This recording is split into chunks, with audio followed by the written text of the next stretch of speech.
Good morning and welcome to Over the Target. I'm Lee Smith. We've got a super show today. We're welcoming a friend of mine, but also a friend of the show, a friend of Over the Target. He's been with us before. This is a heroic figure to my mind. This is retired Colonel Derek Harvey. Derek has been a congressional investigator. He has been a U.S. intelligence official across Republican and Democratic administrations. Derek is now a county commissioner in Washington County. He was also a part of the Trump administration's National Security Council staff. He's a combat veteran who served in Iraq and Afghanistan.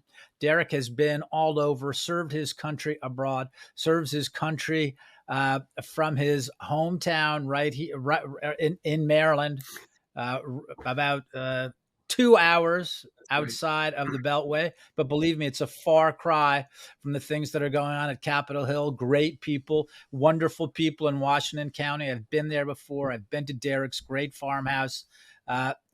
Derek, thank you so much for being here with us today. Welcome. It's great to be here, Lee, and appreciate, and I'm humbled by your introduction. So thank you. Well, look, I mean that's not necessary because we are, we're appreciative of all you've done. I'm personally appreciative, but we're all appreciative of all you've done for our country, and that's the main reason why I always turn to you for advice, insight, to see some of the different things that are going on right now. You and I probably bonded over the Iran issue many years ago. And of course, this pops up again in the news today, right? This started in the Barack Obama administration. America's problems with Iran go back decades, go back to the Iranian Revolution of 1978, 1979. Recently, the Joe Biden administration, keen to restore the Iran nuclear deal, they facilitated the transfer of $6 billion to Iran, in addition to another $10 billion transferred to Iran from Iraq. Derek, a lot of our viewers are tired of foreign policy because they look and they see the things that are going on here in the United States, and they want to know, why should I care about what's happening in Iran? Why should I care about what Biden's doing in Iran? I care about what Biden is doing here in our school districts. Why should we be paying attention? Well, I think that's a good question. And we have difficulty at times explaining that, because people will see, oh, you got into this war in Iraq, and where was the outcome? How did it benefit us? We got into this Afghanistan war. How did we not think that one through? And what was the end game? And now we're in Ukraine, and we're spending lots of money in Ukraine. So we tend to focus on some of these areas that have led to bad outcomes and lots of treasure, and it doesn't seem like we actually achieved any results. And I've said many times that one of the problems with our leadership, our senior military leadership in the Pentagon, people like General Abizaid, Donald Rumsfeld, Dave Petraeus, you can go down the list in these places, and the political leadership in the White House, be it Obama, Bush, the national security advisors, there was never any intent to win. They didn't know what winning was. They were acceptable. It was acceptable. I've said they're really good at managing conflicts to unacceptable outcomes. And it's because no one's being held accountable. They tend to avoid the issue once you're in it. They don't take ownership of it, and they just want to, the decisions that have to be made about either investing more to make it, to get to a success, however you want to define it, or to cauterize the wound and pull out, the political cost of doing that is too steep. So they just manage it and pass the baton on to the next guy. So I understand the frustration. I'm frustrated that we haven't done a lot of this better. And I spent a lot of time thinking about how was the intelligence so bad on Ukraine? How was the intelligence effort and the decision-making so skewed on Iraq? Even when we finally saw what was needed, And then even at China, I mean, if we get these things wrong, if we don't pay attention to foreign policy and we get these things wrong, those three things I just talked about are obvious, and they've been catastrophic and costly. But a lot of people don't see the things we might get wrong or we might get right. And there's a lot that's right, but there are things that are wrong, like Clinton, Bush, Obama opened the doors to China investment, facilitated the deindustrialization of America, facilitated the undermining of American workers. Our R&D, research and development, went to China.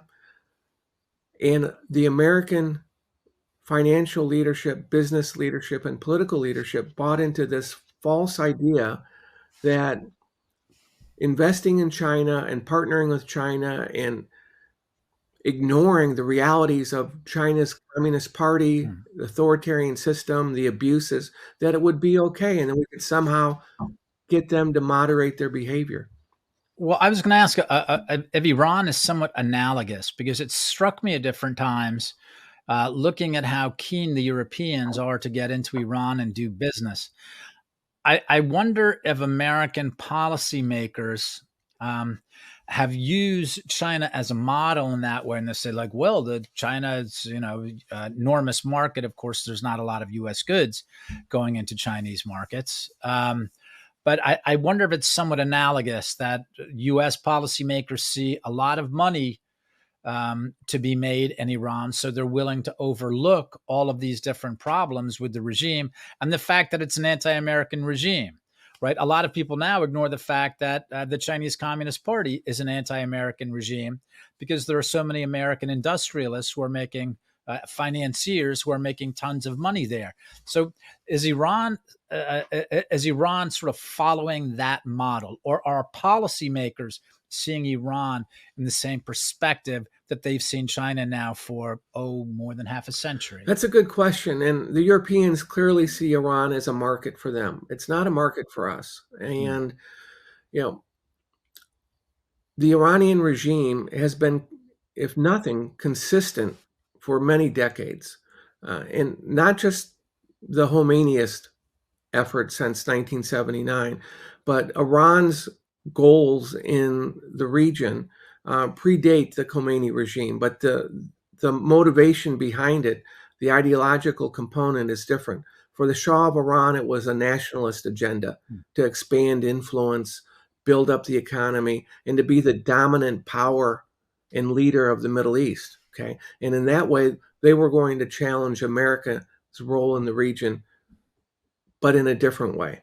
The Khomeinists, and that's what we're dealing with, have a religious ideological conviction that underpins their agenda, and they have this sense that they are exceptional. And we can talk about that when we talk about good books or things like that. But for the United States, our leadership today sees the Joe Biden administration, whether it's been Rob Malley, who's been the special envoy for the Iran portfolio, or Brett McGurk in the National Security Council, who's the senior director there, or in the State Department. They look beyond the terrorism support, the undermining of Arab states in the region, the proliferation of their partnerships with drug cartels in Central America and Mexico, their influence in the trade of international drugs. Hold on, we need to come back to this, because you just really got my attention. That really sort of rung my bell here about the drug cartels, because this, of course, should alert many Americans that this is why these things are important, because it's not just about what's happening many thousands of miles away across the world. You're talking about the Hezbollah connections to the drug cartels. So we're empowering the Islamic Republic of Iran. How that affects us here, that's shocking. What do we know about the cartels? What do we know about their relationship with with Middle East terror groups, especially Hezbollah? and the Islamic Revolutionary Guards from Well, Iran? it's clear that the Iranian Revolutionary Guard, the clandestine efforts of the regime, be it through deep cover operatives for the Quds Force and others, are building networks that intersect with the drug cartels in the region. Part of it is they're trafficking drugs from Central America, South America, Mexico, across the Caribbean to Africa and to Europe. The Islamists have no problem doing that because they're going to profit from it, and they see it as undermining Western societies and America. And so they get two wins with that. And they've got presence, not just presence, but good organization, operations, and they are expanding into political and operations and what we might call community organizing efforts, where this money is being used to finance and expand their political influence in these countries, in the Caribbean, in South America, in Central America. So that's part one. Part two is, you mentioned briefly that the Biden administration, in exchange for 5 hostages, paid $3.2 billion for each hostage. They say, well, it wasn't our money. It was money of the Iranians that was frozen in Korea and other places.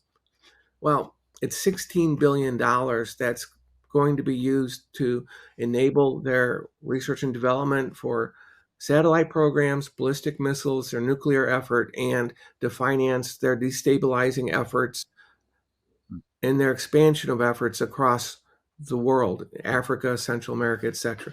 And they do this. You don't need big armies. You don't need naval ships. You don't need flotillas. If you're really good at what you're doing to destabilize and work in areas like with their partners, the Chinese, on trafficking of fentanyl.